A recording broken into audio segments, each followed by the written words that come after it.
Je m'appelle Victor. Et si vous avez également plus de 60 ans, si vous avez consacré la majeure partie de votre vie adulte à travailler et à épargner pour arriver à ce chapitre avec une vraie sécurité, ce que je vais vous exposer aujourd'hui va, si vous le prenez au sérieux, changer durablement la façon dont vous pensez à votre situation financière. La maison remboursée. Pour la plupart des personnes de notre génération, ces trois mots ne sont pas simplement une étape financière. Ils sont quelque chose de plus proche d'une mission de vie. Des décennies de remboursement de prêts immobiliers, des décennies de discipline, des décennies à vous dire qu'un jour tout cela serait à vous, libre de toute dette. Et quand ce jour arrive enfin, quand vous effectuez ce dernier versement et que le titre de propriété est entièrement à votre nom, cela ressemble à une victoire. Cela ressemble à la preuve que chaque sacrifice en valait la peine. Je suis ici pour vous dire que ce sentiment vous trompe. Et le coût de cette tromperie, pour des millions de personnes dans notre situation en ce moment, se paie de façon silencieuse, invisible et profondément préjudiciable à la sécurité qu'ils croient avoir construite. Permettez-moi d'être précis. Je ne dis pas que la maison est sans valeur. Ce que je dis, c'est que la façon dont la plupart des personnes de plus de 60 ans pensent à leur maison remboursée leur coûte plus qu'elles ne le calculeront jamais, et dans de nombreux cas, elles sapent silencieusement la sécurité exacte qu'elles pensaient avoir assurée.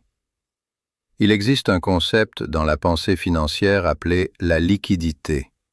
Il désigne la rapidité et la facilité avec lesquelles vous pouvez convertir un actif en argent disponible sans perdre de valeur significative dans le processus. Un livret A a une liquidité immédiate. Un portefeuille de titres cotés en bourse a une liquidité relativement élevée. L'immobilier, et en particulier votre résidence principale, est l'un des actifs les plus illiquides qui existent dans l'économie moderne. Et la raison pour laquelle cela compte tellement à la retraite, c'est que toute la nature de votre situation financière change au moment où vous cessez de percevoir un revenu régulier. Quand vous aviez 45 ou 50 ans, l'illiquidité était un inconvénient gérable. Vous aviez des revenus qui rentraient. Vous aviez des décennies devant vous.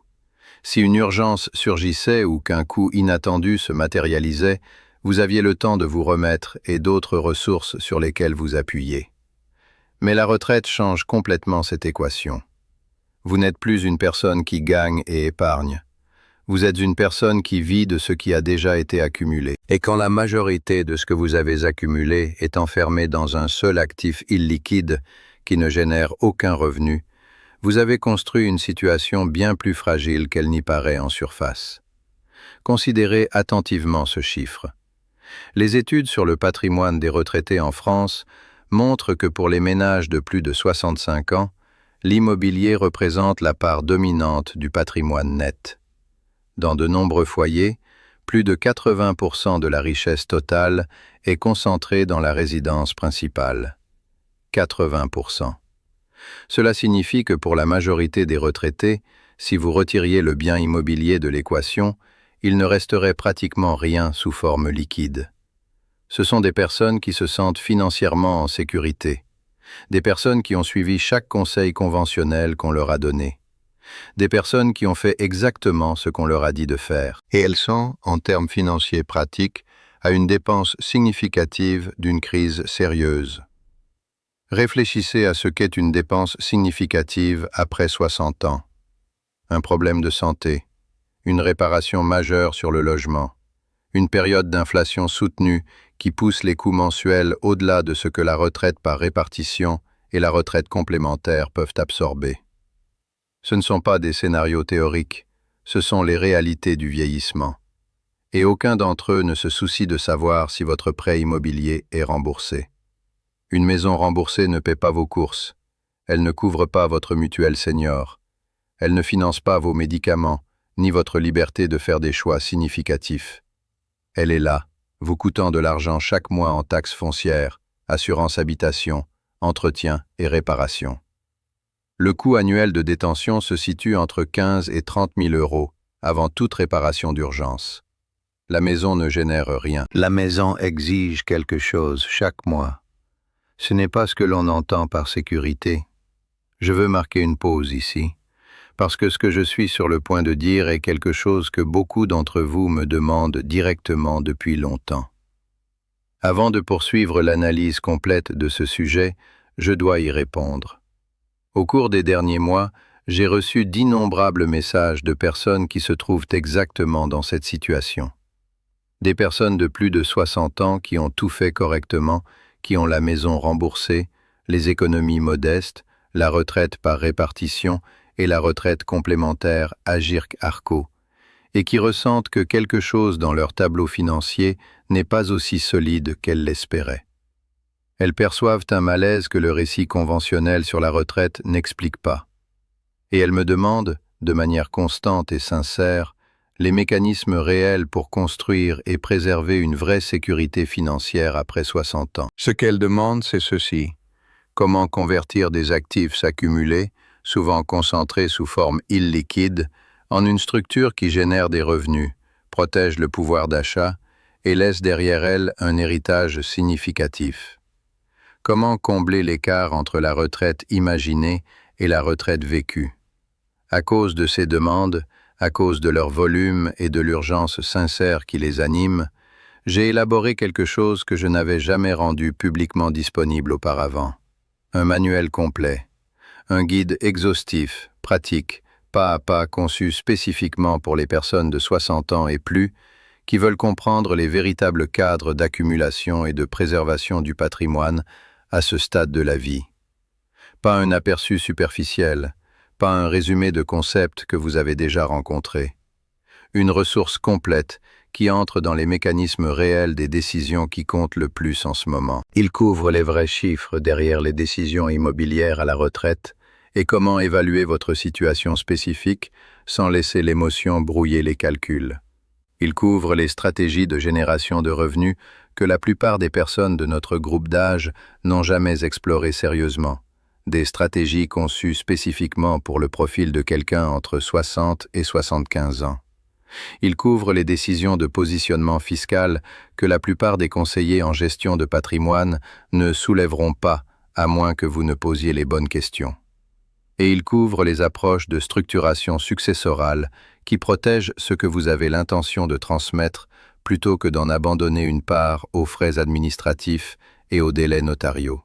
Ce n'est pas un document théorique écrit de loin. C'est un guide pratique, construit à partir de schémas réels, de décisions réelles et de résultats réels observés au fil des décennies, voyant comment les personnes à ce stade de la vie protègent leur sécurité financière ou la perdent graduellement. Et il existe parce que des personnes comme vous l'ont demandé. Les demandes étaient claires et cohérentes, et elles méritaient une réponse complète. Cette réponse vous attend en ce moment même. Le premier lien dans la description ci-dessous de cette vidéo vous y conduira directement. Si vous prenez au sérieux ce dont nous discutons ici, si vous êtes quelqu'un qui ne veut pas simplement se sentir en sécurité, mais veut réellement être en sécurité sur une base qui peut résister à ce qui vient, je vous encourage à vous y rendre quand cette conversation sera terminée. C'est la ressource la plus complète que j'ai mise à disposition en dehors d'une consultation privée. Elle a été construite pour les personnes qui l'ont demandé. Et vous êtes l'une d'elles. Allez-y, lisez-la attentivement. Prenez ce qui s'applique à votre situation et mettez-le en pratique. Revenons maintenant à ce que j'expliquais, car il y a considérablement plus à comprendre. La deuxième erreur majeure que les gens commettent en pensant à leur maison remboursée à la retraite, c'est ce que j'appelle la cécité au coût d'opportunité. C'est un concept que même les personnes financièrement sophistiquées ont tendance à sous-estimer, parce qu'il implique de l'argent invisible plutôt que de l'argent qui quitte visiblement votre compte. Voici l'arithmétique. Supposons que votre maison vaille 500 000 € et que vous en soyez entièrement propriétaire. Ces 500 000 € constituent votre capital immobilisé. Il est assis à l'intérieur des murs de cette maison, sans travailler, sans se composer, sans générer aucun retour. Et chaque année qu'il y reste, vous renoncez à tout ce que ce capital aurait pu produire s'il avait été déployé avec intention. 500 000 € placés dans un portefeuille conservateur, entre une assurance vie, un PER bien structuré et des SCPI à rendement régulier, à un retour annuel modeste de 5%, produisent 25 000 € par an, plus de 2 000 € par mois. Pas à partir de spéculation, simplement en reconnaissant que votre capital a un coût quand il est immobilisé et en choisissant de le déployer intelligemment. Je ne soutiens pas que tout le monde devrait vendre sa maison. Mon point est plus précis. La plupart des personnes de plus de 60 ans n'ont jamais calculé honnêtement ce que leur capital immobilier leur coûte en termes de revenus qu'ils ne génèrent pas. Elles n'ont jamais comparé ce chiffre au coût réel de la location d'un logement comparable dans leur région. Quand vous passez ces chiffres en revue avec clarté plutôt qu'avec sentimentalisme, la réponse est souvent inconfortable. Pour un nombre significatif de retraités, réduire la voilure n'est pas un compromis. C'est la décision financièrement rationnelle, le mouvement qui augmenterait significativement le flux de trésorerie mensuel, réduirait les coûts de portage et renforcerait la sécurité à long terme. Et pourtant, les gens résistent, non pas pour des raisons financières, mais pour des raisons émotionnelles. Je comprends cette résistance. Les sentiments attachés à une maison tenue depuis des décennies sont réels. Ils ne sont simplement pas des entrées dans un bilan. Construire une vraie sécurité après 60 ans exige de tenir les deux choses à la fois. La vérité émotionnelle de ce qu'un endroit signifie et la vérité financière de ce que le garder coûte. Il existe une troisième dimension à ce problème, qui reçoit presque aucune attention sérieuse et qui est devenue beaucoup plus pertinente ces dernières années. C'est la relation entre les actifs illiquides et l'inflation soutenue. Ceux d'entre nous qui ont vécu l'environnement de prix de ces dernières années ont ressenti quelque chose de réel. L'alimentation en hausse de 30%, les cotisations des mutuelles seniors augmentant au-delà de l'inflation, le coût des soins évoluant dans une direction alarmante pour quiconque vit sur un revenu fixe. Ce n'était pas une anomalie, c'était une démonstration d'une réalité structurelle présente depuis des décennies. L'inflation n'est pas une curiosité historique, c'est une force continue qui érode lentement et implacablement tout ce que vous avez bâti. Votre maison remboursée ne vous protège pas de l'inflation. Chaque coût de portage associé à ce logement est sensible à l'inflation. La taxe foncière, l'assurance, l'entretien, les réparations, tout augmente quand l'inflation augmente. Le revenu que vous tirez de la maison reste exactement zéro, quelle que soit l'évolution de l'indice des prix à la consommation. Un actif dont les coûts augmentent et dont les rendements sont inexistants n'est pas une base solide, c'est un poids. Comparez cela à un portefeuille d'investissement correctement construit qui détient des actifs conçus précisément pour cet environnement. Des obligations indexées sur l'inflation, conçues pour maintenir le pouvoir d'achat réel à mesure que les prix augmentent. Des SCPI qui répercutent la hausse des loyers sur les investisseurs sous forme de distribution croissante. Des actions dans des secteurs qui bénéficient historiquement des conditions inflationnistes, notamment l'énergie, les biens de consommation essentiels et l'infrastructure. Aucun de ces instruments n'est parfait, rien en finance n'est parfait. Mais ils répondent à l'inflation d'une manière que votre maison remboursée ne peut fondamentalement pas faire. La quatrième dimension concerne la planification successorale et l'héritage. Et je sais que cela compte profondément pour les personnes de notre génération. Parce que l'objectif n'a jamais été seulement le confort personnel. L'objectif était de construire quelque chose qui nous survivrait. Laisser une trace au-delà de nos propres années. Voici ce que la plupart des gens ne veulent pas examiner honnêtement. L'immobilier est l'un des actifs les plus compliqués à transmettre au décès. Procédure notariale, droit de succession sur la valeur vénale, désaccord entre héritiers sur le devenir du bien. J'ai vu des familles qui croyaient recevoir un héritage découvrir qu'on leur avait remis un processus administratif qui a consumé des années et des dizaines de milliers d'euros. Comparez cela à un portefeuille financier correctement structuré, avec des bénéficiaires clairement désignés sur chaque compte. Ce transfert prend des jours. Il préserve presque la totalité de la valeur que vous aviez l'intention de transmettre. La différence en valeur réelle qui parvient aux personnes que vous souhaitiez bénéficier est énorme. Rien de ce que j'ai dit aujourd'hui n'est un argument contre la propriété immobilière.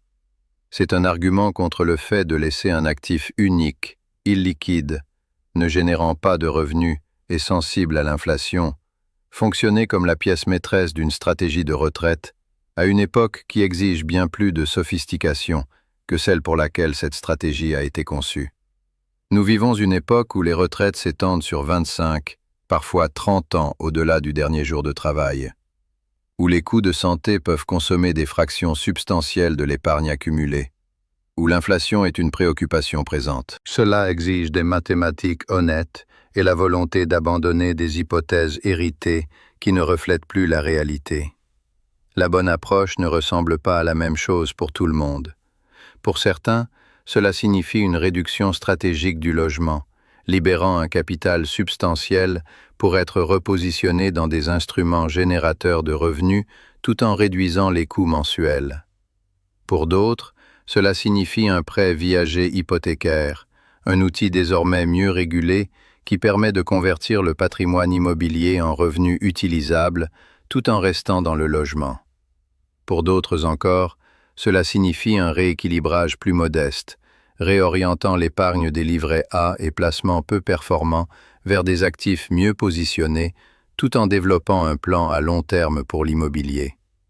La réponse spécifique compte moins que le processus d'y arriver honnêtement. Et ce processus commence par abandonner le mythe confortable que posséder sa maison entièrement est équivalent à être financièrement en sécurité.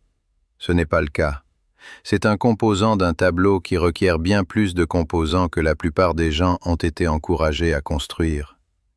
La génération qui a façonné nos valeurs nous a appris que l'objectif était de posséder des choses, posséder sa maison, posséder son terrain, posséder ses actifs sans dette. Cet enseignement venait d'une expérience vécue de vraies privations et de vraies mémoires de perte. L'instinct derrière cela était compréhensible. Mais nous sommes maintenant à un stade de la vie où la question n'est plus comment acquérir. La question est comment générer. Comment convertir une vie entière d'acquisition en une structure qui produit des revenus, préserve le pouvoir d'achat et se transfère proprement aux personnes qui comptent le plus. C'est un problème différent de celui que nos parents résolvaient. Il nécessite des outils différents. La maison remboursée n'est pas l'erreur en elle-même. L'erreur est de la traiter comme la conclusion de la stratégie financière plutôt que comme un actif parmi d'autres qui mérite une évaluation claire et sans sentimentalisme dans le contexte de tout ce que vous avez encore devant vous.